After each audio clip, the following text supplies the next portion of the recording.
Good afternoon, evening, I guess. I'd like to call to order the conference committee on House File 1141, the Omnibus Housing Finance and Policy Bill. A quorum is present. Today we are going to do a walkthrough of the spreadsheet and the policy language. Then we will turn to members for comments, discussion, and amendments before we close out the committee today. So I will turn to Mr. Olofsson to walk us through the spreadsheet. Thank you, Madam Chair, members. Eric Olofsson, Fiscal Analyst for the Senate Housing and Homelessness Prevention Committee. In your packets, you should have a 4-page spreadsheet titled Housing, Finance, and Policy Supplemental Budget Bill Conference Committee Agreement, timestamp 5/12/2026, 3:17 p.m. Ms. Highmark and I will be focusing on the four right columns there for conference committee agreement. So, and on page 3 are the change items that we'll walk through. So beginning on line 76, there's $14.275 million in FY27 for the Greater Minnesota Workforce Housing Development Program.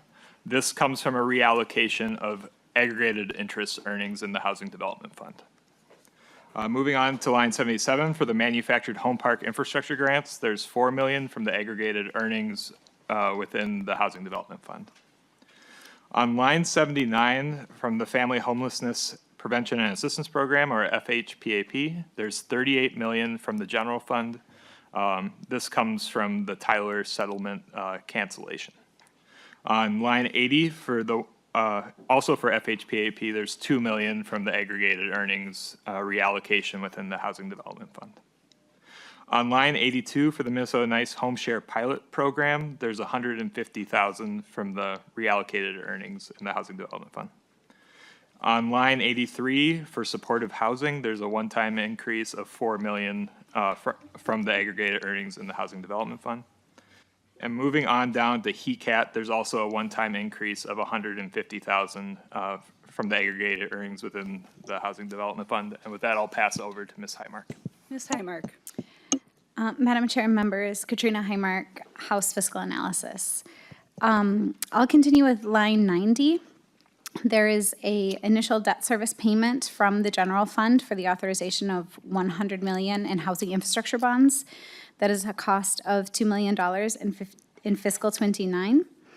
$100 million in HIBS authorizations would also have a cost of $5.6 million in fiscal 2030, $8 million in fiscal 31, and ongoing for the life of the bonds, approximately 20 years. The next line is line 93, which is a one-time appropriation for a tenant hotline within the Capacity Building Grants Program. This is a $425,000 appropriation in fiscal 27, and this comes from the reallocated investment earnings from the Housing Development Fund. Line 95 is a cancellation of the unused tax forfeited settlement funds from the Tyler ruling and settlement that was enacted in Chapter 127 in 2024. This cancellation will be to the general fund and have a total savings of $40 million in fiscal 2026. The next line is line 97, which is a reallocation of the legislative appropriation investment earnings, which are currently in the Housing Development Fund. $25 million will be reallocated to fund the programs that my colleague and myself mentioned. This leads to total change items on line 99. Net savings of $2 million in fiscal 26 and 27, and a cost of $2 million in fiscal 28 and 29, which on line 100 demonstrates that this proposal is budget neutral over the budget forecast window. And that, Madam Chair, ends the walkthrough of the spreadsheet. Thank you very much for that walkthrough. Now I will turn it over to Mr. Coe. Thank you, Madam Chair and members. I'm going to be walking through the delete everything amendment titled Housing Agreement. I'll be doing Articles 1 and 2, and Ms. Painter will be doing Article 3. Article 1, Section 1 modifies a prior appropriation to the Minnesota Housing Finance Agency's supportive housing program. Earlier this session, that was amended to allow its use for continuum of care grantees. This would extend the availability of that appropriation for continuum care grantees by 1 year and would return the money to the program if it wasn't needed for those purposes. Sections 2 and 3 of this article effectuate the appropriations and transfers that Mr. Olafson and Ms. Highmark just highlighted. So I'm going to turn to Article 2. Article 2, Section 1 would authorize the issuance of $100 million in housing infrastructure bonds, and Section 2 would appropriate the money to the agency necessary to pay the debt service on those bonds. And Madam Chair, that concludes the walkthrough of Articles 1 and 2. Ms. Painter? Madam Chair and members, I'll take us through Article 3, Housing Policy. Starting on page 8, Section 1 would require the Housing Finance Agency to use interactive technology for board meetings and to live stream, record, and post those meetings. Page 9, Section 2 does not allow the the Housing Finance Agency to take administrative retentions for new grant programs, and this language expires at the end of the 2028 fiscal year. Section 3 starts on page 9 and goes to page 10. It allows transfers into the Housing Development Fund and states that money cannot be transferred out of the Housing Development Fund for purposes other than what the Housing Development Fund is for. On page 10, Section 4 requires the Housing Finance Agency to distribute interest earnings in accordance with the new subdivision, which I'll talk about in a minute, and also requires the agency to inform chairs and ranking minority members in writing prior to making a transfer. On page 11, Section 5 makes changes to the agency's annual operating report. On page 12, Section 6 is that new subdivision 5, which prescribes how the Housing Finance Agency should use its investment earnings. Section 7 on page 13 adds language referring to that subdivision 5 use language and specifies that earnings from state appropriations be used for administrative costs for state appropriated programs only. Also on page 13, Section 8 requires the Housing Finance Agency to notify the legislature when making a transfer. Section 9 on page 13 adds clarifying language to the local public housing program. On page 14, Section 10 inserts an exemption for the lived experience engagement for those providing advice to the Housing Finance Agency. That income would not be considered for their eligibility for public assistance. Also on page 14, Section 11 requires the Housing Finance Agency to report to the legislature on providing legislative fiscal staff with access to agency accounting information. And then Section 12, the repealer repeals the other agency uses subdivision of the Housing Development Fund. Thank you to our nonpartisan staff for that walkthrough and also for your work in putting all of this together for us. Members, do we want to go to amendments? Chair Howard? Yes, hold on just a second. I will be moving. Oh, I just got to get the right number here. I'll move the A12 amendment. Chair Howard moves the A12 amendment. Do you want to describe the Yeah. amendment? Members, the A12 amendment is a bipartisan provision. The language can be found in Senate File 4367 and House File 4186. It's a provision that allows local units of government, in particular counties, HRAs, cities with AA bond ratings or over 100,000 population, to utilize certain high-quality, long-term fixed income investments, and specifically investments whose funds and focus is the investment to build more housing. This isn't a mandate that cities have to do this. It just creates this option for a win-win situation where cities can utilize some of their long-term investments into funds that have the outcome of building more housing. Would note that the provision passed the Senate floor, 45 to 21. This is the time of year where provisions are looking for homes, and the Housing Conference Committee is a good home for this provision to get across the finish line. Members, comments? Chair Igo. Thank you, Chair Port, and thank you, Chair Howard, for the amendment. Appreciate the work that all of us chairs and members of this conference committee have done on this provision. Happy to support it, make sure it's in our bill today, because at a time in a housing crisis where we need to be unlocking every potential possible to build more homes across the state of Minnesota, this is a tool that's going to help us get there, and it's going to do it in partnership with all the wonderful trades across the state of Minnesota. So can't say enough good things about it, and looking forward to adding it to our conference committee report today. Any other discussion? I will just say, when I had conversations with folks about this, it's also a really stable fund, which at a time of increased instability in the world, shall I say, stable investments are really important to our municipalities. So I look forward also to supporting this. Seeing no other discussion, all in favor say aye. Aye. Opposed? The motion is adopted.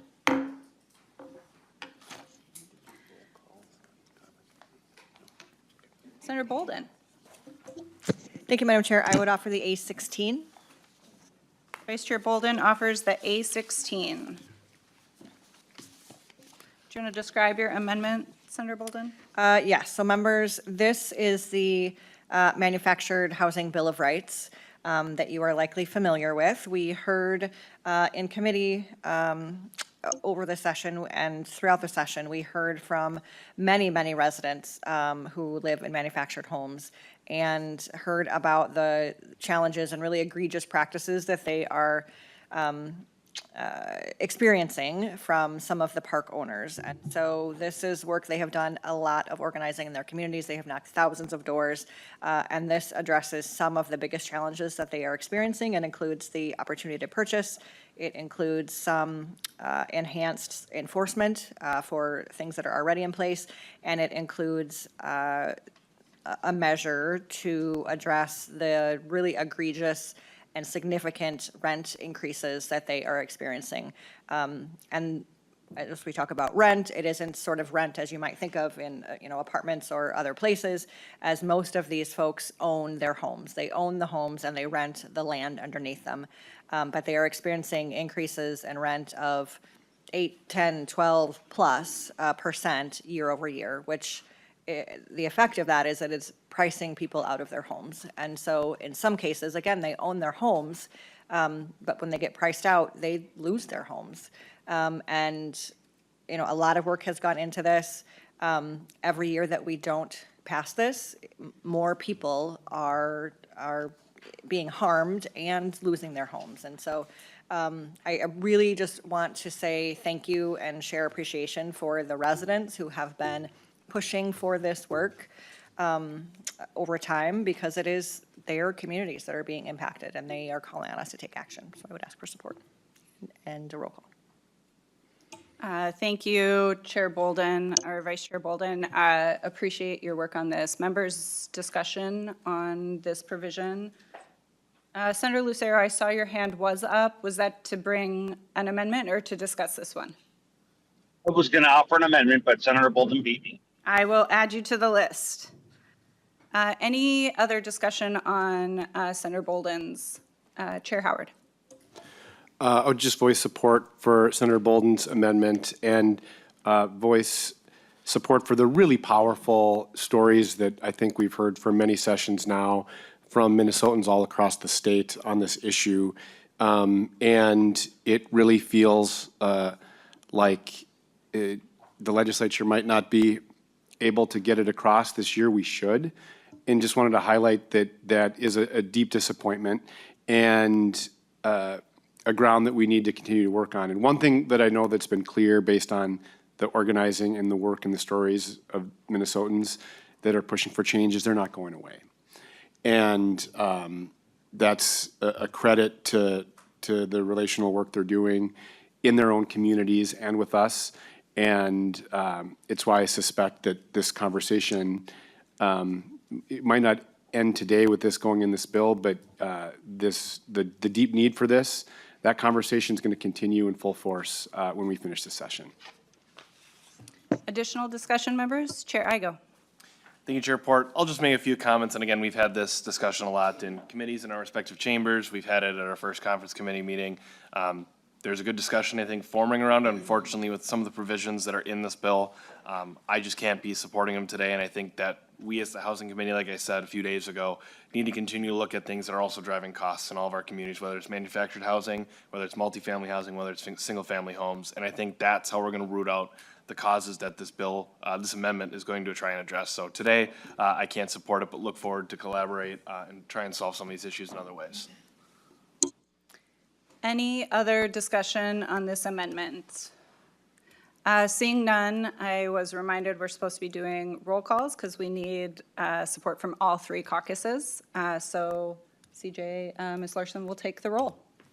Chair Port, Yes. Vice Chair Bolden, Aye. Senator Lucero, No.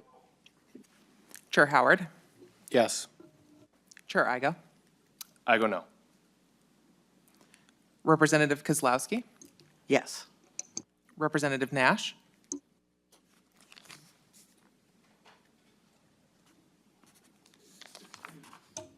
Thank you. There not being a majority in all three caucuses, the amendment is not adopted. Additional amendments. Senator Lucero. Thank you. I would like to offer the A18. Senator Lucero offers the A18. It is in our packet, so Senator Lucero, do you want to just describe your amendment? Yes, the amendment would add to the existing language and statute. It would add to allow the POW and MIA flag, the flag of any branch of the armed forces, and the Blue Star Service flag or Gold Star Service flag to be allowed to be flown in HOAs and any area that currently is required to be permitted to fly a flag. Thank you, Senator Lucero. Members, questions or comments? Chair Howard. Thank you, Chair Port. I would urge a no vote on this, not because of the content. I support the concept and the freedom that Minnesotans should have to fly flags like this. I just think, one, this provision hasn't received sort of vetting through the House. Two, I think we go down a little bit of a dangerous path when we're, like these, like I said, everybody should be able to fly flags like these, but I think we enter into a discussion about what about this flag and what about that flag, and there's probably a longer, more holistic conversation we should have about it, and so at this time, I'm a no vote on this. Chair Igo. Thank you, Chair Port. Also agree this is a good provision. I support everything about it. But I guess going on that note, like this is something that probably should be included in like the state and local gov bill, not so much a housing conference committee report. And also my hope is because the HOA Bill of Rights just got signed into law today by the governor, I'm hoping this is going to work to address some of the issues that we're seeing here. So unfortunately, I don't think it's the right place to put it in a housing conference report. Other comments? I will just say this was adopted in the Senate, so I will support this with the Senate position. I appreciate Senator Lucero and Senator Duckworth's work on it, but I certainly hear the concerns from the other caucuses. And with that, Ms. Larson will take the roll. Chair Port, Aye. Senator Bolden, No. Senator Lucero, Yes. Chair Howard, No. Chair Igo, I go no. Representative Kozlowski, Kozlowski, no. Representative Nash,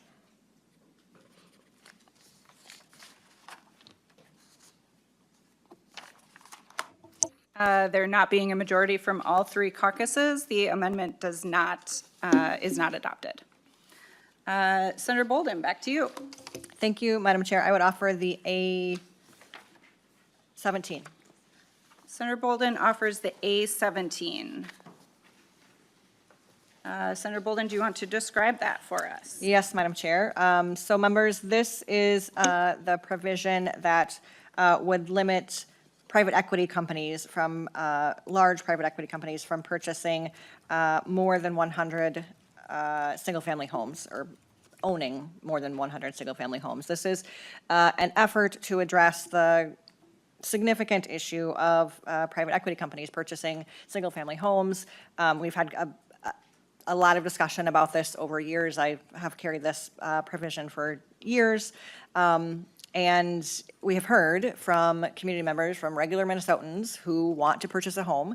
And we have had many conversations about how that is further out of reach for people every year. And this is a measure to help with that. We are seeing, these companies swoop in and they can purchase homes, with a cash offer and no, waive an inspection, over asking. And people who live in those communities don't have a chance to compete with that. And so wanting to be sure that we are preserving opportunities for Minnesotans to purchase homes, this is a narrow measure to address that problem, and would ask for support and a roll call.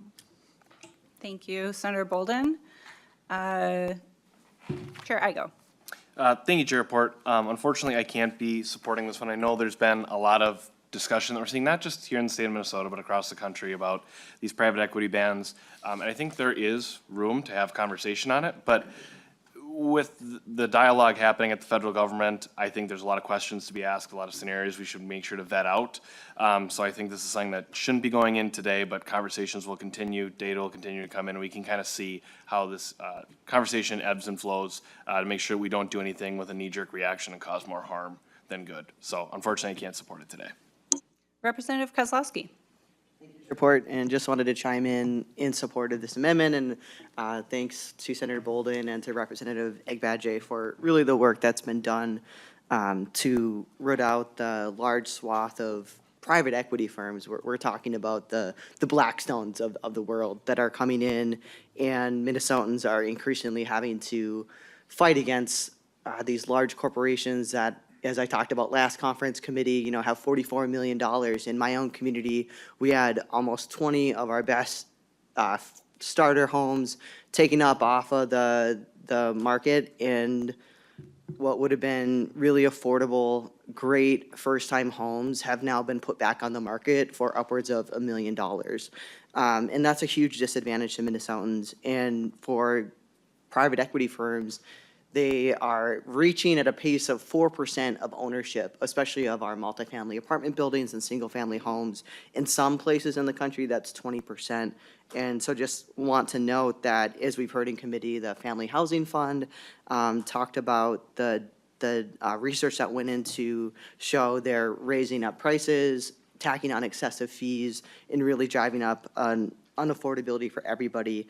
I'll note here in Minnesota, we've seen our private equity firms partnering to do more of a build to rent. We've seen that in the suburbs. There was data that just came out that showed, rent is $3,000 instead of offering those to be homes that Minnesotans could buy. So just can't thank you enough for the work to make sure that we're putting home ownership into the hands of people and not corporations. I will just add thank you, Senator Bolden, for your work on this. I know it's been 4 years or so that you've been working on this bill with Representative Egbadje as well. We talk a lot about affordability of housing and homeownership as like the greatest single factor in your ability to build generational wealth for your family. And this really does limit that opportunity for Minnesotans. And I think you've gotten to a really good place on this bill, and I'm excited to see it come back again next year and keep moving it. In the meantime, we will lose more houses to these private equity companies. But I do think that this is a really critical piece of that puzzle when we talk about bringing costs down and moving people into home ownership. It should be Minnesotans who are owning those homes, not just like a line on a ledger and balance sheet for a private equity firm. So I really appreciate your work on this. Seeing no other discussion, Ms. Larson will take the roll. Chair Port? Aye. Senator Bolden? Aye. Senator Lucero? No. Chair Howard? Aye. Chair Igo? I go no. Representative Kozlowski? Aye. Representative Nash?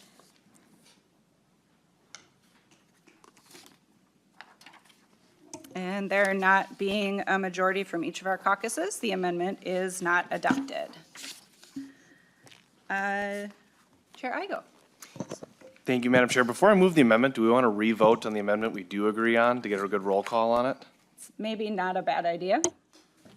I think that was the A12. Ms. Larson? Yes, it'd be the A12, You Madam want to Chair. retake the A12? I can do that. Chair Port? Aye. Senator Bolden? Aye. Senator Lucero? Yes. Chair Howard? Aye. Chair Igo? I go aye. Representative Kozlowski? Aye. Representative Nash?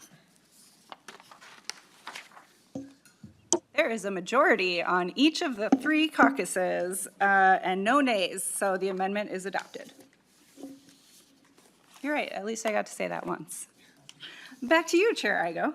Thank you, Chair Port. Well, hopefully we can continue this exciting movement that we're having with the A13 amendment. So I would like to move the A13 amendment. Chair Igo moves the A13 amendment. It's in your packets. Go ahead and explain it for us. Thank you, Chair Port. The A13 is pretty straightforward. What it's going to be is a preemption on rent control in the state of Minnesota. Reason being is as we're talking about making sure we can return affordability to the marketplace, putting controls on rental housing and on housing in general never works out well for people. So this would be opening up Minnesota's markets to make sure we can continue to build diverse and affordable types of housing for all Minnesotans. And I encourage committee support. Members, discussion. Chair Howard. I am going to encourage a no vote, but I will say to Chair Igo and this committee, I do think the legislature should have a longer conversation and maybe hear your bill about rent control and have a conversation about what it means to the development of new units of housing and what it means for Minnesotans and renters who are bringing it forward saying, you know, the system isn't working for us. I think we need a more holistic discussion around it, but I think it's a warranted one for next session, but I'm a no vote at this time. I will just say that I think I agree with Chair Howard that this discussion should be part of the broader look that we're having at what is driving up costs across our state, both for rent and homeownership. And I do think there might be some prohibitions on our municipalities that are warranted. And I think that that fits in the broader conversation that we've been having about how to build more housing, how to make it more affordable, how to make sure that it's the kind of homes that Minnesotans want, and also that they can afford to live in the communities, where they grew up and they want to come back and raise a family. And sometimes that looks like renting, and sometimes that looks like homeownership. And we really do need to be having a holistic conversation about addressing the pressures on all sides of that. So I also am a no vote today, but I do agree that we should have a broader conversation on this. Seeing no other discussion, Ms. Larson will take the roll. Chair Port? No. Senator Bolden? No. Senator Lucero? Pass.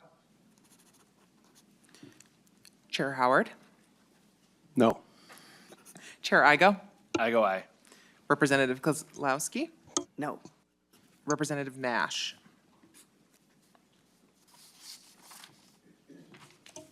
Unfortunately, Chair Igo, there not being a majority in each of the three caucuses, the amendment is not adopted. Are there any other amendments, members? Seeing none, should we move on to discussion of the bill as a whole? Chair Howard. Thank you, Chair Port. This is a really, really great bill that's going to do a lot of good for Minnesotans. to build thousands of units of homes, to help thousands of Minnesotans who are really struggling, and really put our state in a stronger position in partnership with our Housing Finance Agency to bring to bear big solutions to the challenges we face. And, you know, this is the time of year where you do a bunch of thank yous a bunch of times, and so I think we'll save a lot of that for the floor. But just quick thank yous to our amazing staff that have worked around the clock, especially for the last several days. A big thank you to Commissioner Ho and the MHFA staff who have done around-the-clock work with us as well. And, you know, we wouldn't have this bill without incredible work of our staff. And so just huge thank yous there. A word about our partnership with the agency. You know, I think Commissioner Ho mentioned in her comments, you know, the desire, the shared goal of making sure that we're doing the things to address the challenges that Minnesotans are confronting around housing, and also making sure that the agency has the tools they need to have high program integrity, to continue to do well in implementing these programs. And through collaboration on this bill, I believe we've met that mark, and because of that collaboration with the agency, I think we have a stronger bill than the one just a few days ago that we talked about when we talked about the House and Senate bill. And I really feel like some of the reforms in this bill are about updates to transparency and frankly modernizing what is a growing and strengthening agency that since 2023 is expanding in the way it can meet our challenges. And so, you know, as you expand, there are changes. And I think we work together to address some of those changes that put us as a legislature and the agency in a stronger footing to keep growing, keep strengthening, keep doing more to address challenges. Because while this is a fantastic and important bill, we know we need to come back next year and do much more to address our housing shortage, to make Minnesota a better place where people can afford a place called home. And so thank yous all around. And this agreement, this bill, I can't remember who mentioned it, but, you know, I don't know if we envision this level of investment or this level of strong reforms. It's a real testament to our work and partnerships all across the board, and I can't wait to pass this and send this to the governor. Other discussion, Chair Igo. Thank you, Chair Port.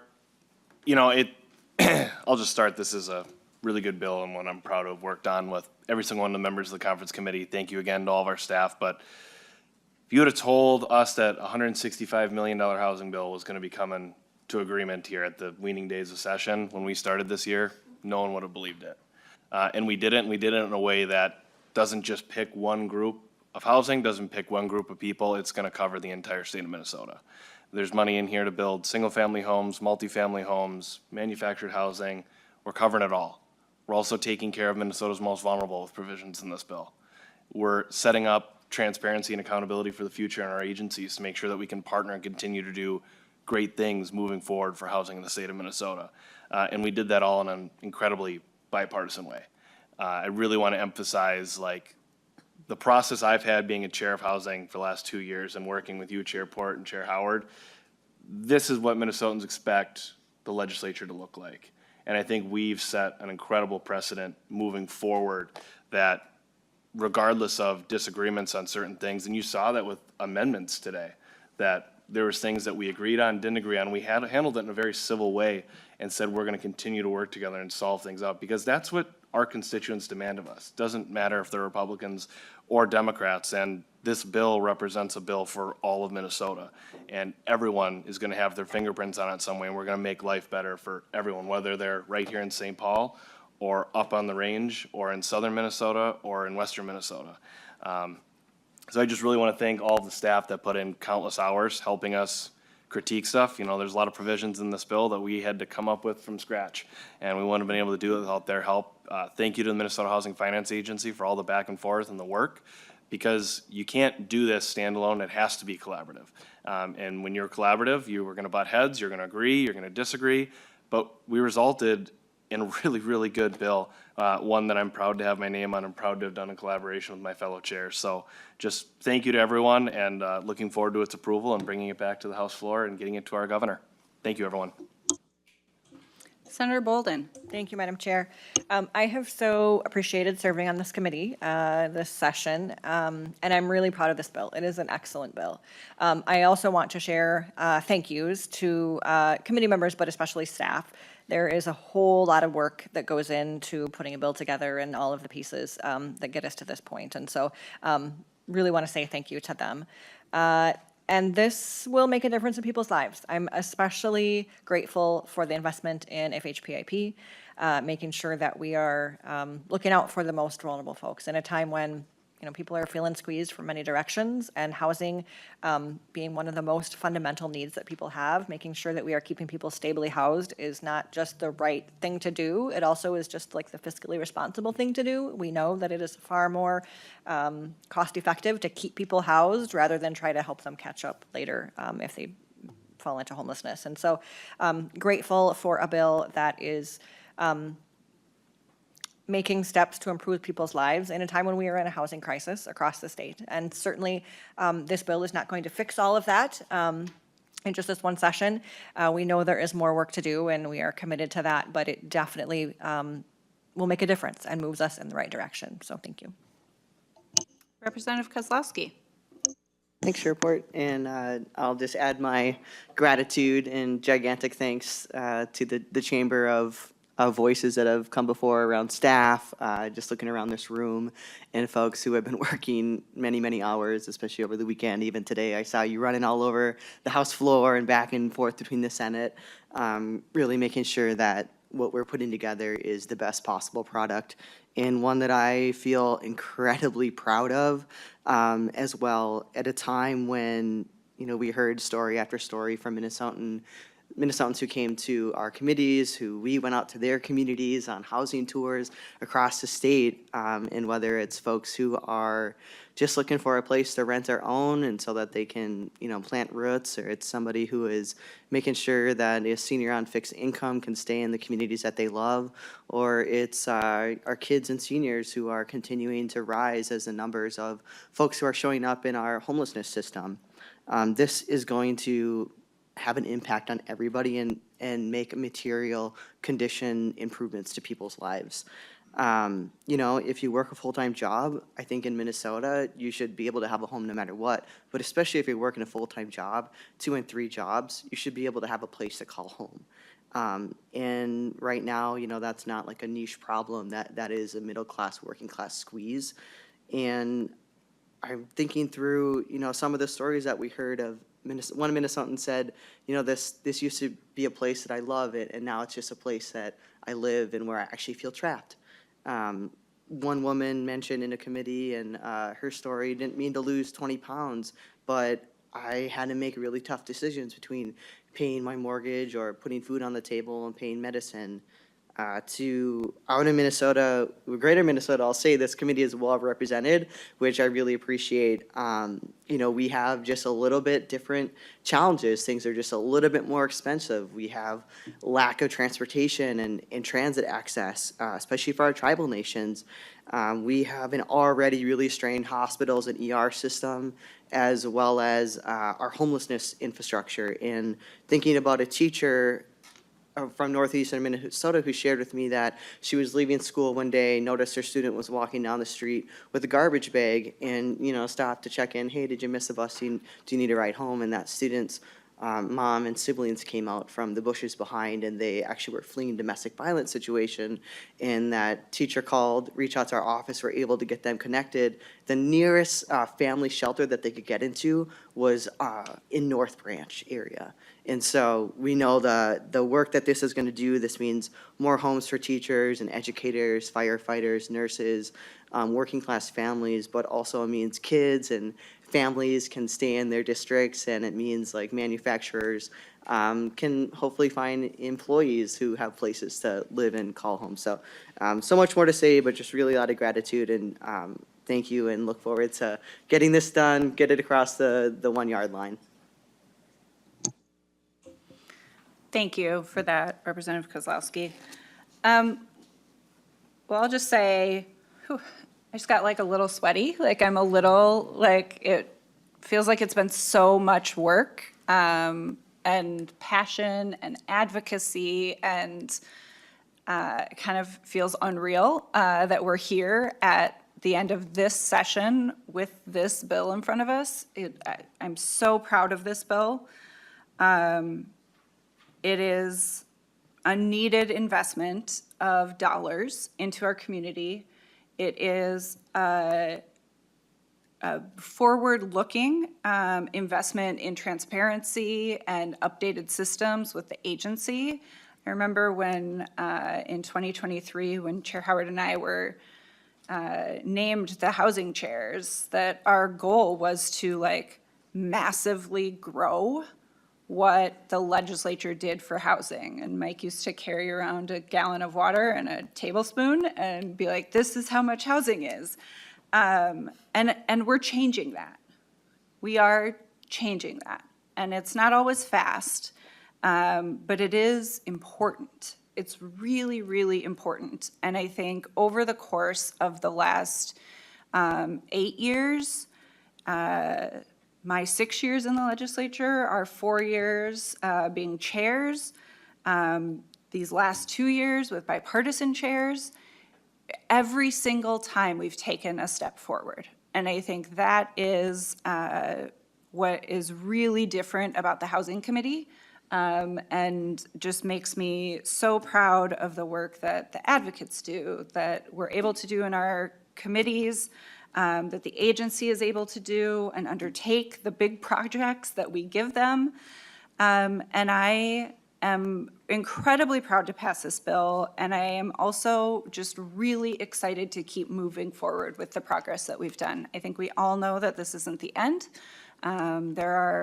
There's more work to do, both policy and in investment, and I think we have shifted in the legislature as a whole how important housing is, and that is a critical, critical win that will have dividends to pay for years to come. So, so grateful to this conference committee for the work, but also to our committees, our housing committees, and the work that they do all year.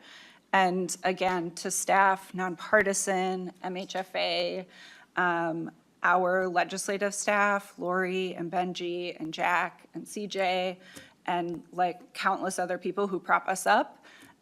This is all because we were able to work together as a team, and I'm really, really grateful for that work. Now I think I have a long thing that I'm supposed to read. Seeing no further amendments or discussion, I move to direct nonpartisan staff to prepare a conference committee report and incorporation of the spreadsheet. And I also move that nonpartisan staff are empowered to make technical and conforming changes to the language approved by this conference committee in order to reflect the intent of this conference committee. And Ms. Larson will take the roll. Chair Port, Aye. Senator Bolden, Aye. Senator Lucero, No. Chair Howard, Aye. Chair Igo, I go aye. Representative Kozlowski, Kozlowski, aye. and Representative Nash.